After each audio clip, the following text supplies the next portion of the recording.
But secondly, starting in verse 12, we cultivate a habit of yielding. Yielding.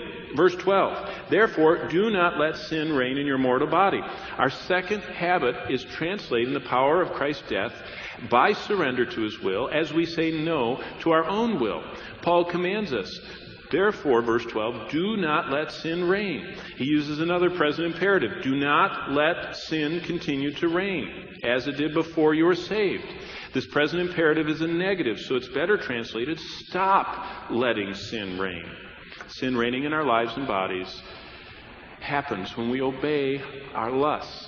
See, our flesh is always floating up, kind of these. Have you ever walked?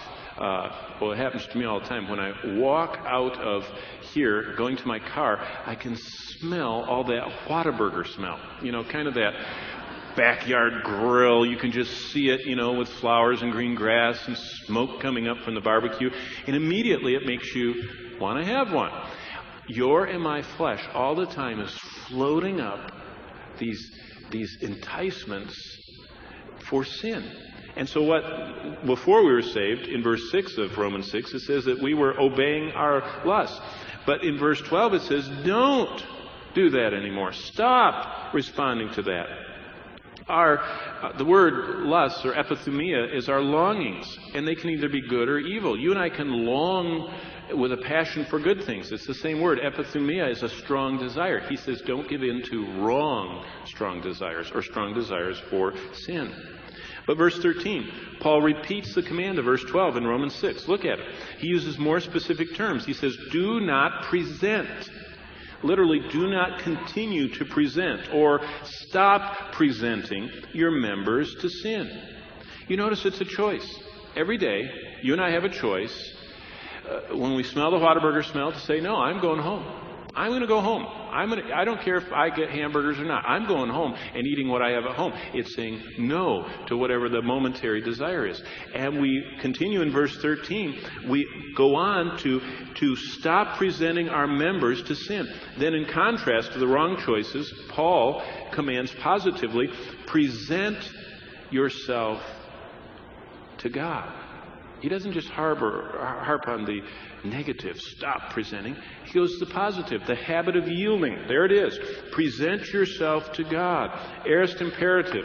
Present once and for all. It's used in verse 19. It's the decision of the will.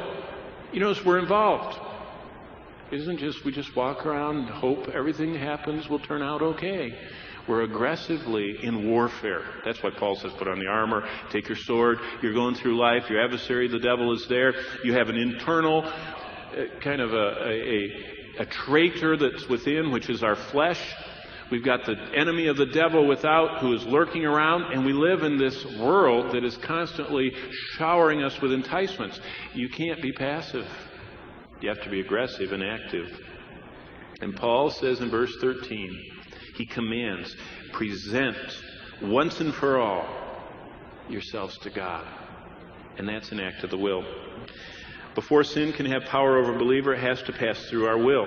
That's what Philippians 2:12 and 13 says, that it is something that we have to choose to do. And so we can see that before grace can energize us, that choice also must pass through our will. So Paul continues, present yourselves to God as being alive, verse 13, from the dead, and your members as instruments of righteousness to God. We cultivate a habit of yielding. And then what happens if you just zip down to the rest of the chapter? Look at verse 16. Don't you know that whom you present yourselves to obey, Romans 6:16, you are the slaves of whom you obey? God wants us to be serving Him. He wants us to have a habit of reckoning. We count on the fact Christ died and broke the power of sin. We yield ourselves every day. We say, Lord, no, I want to present myself back to you. And then we don't just stop there.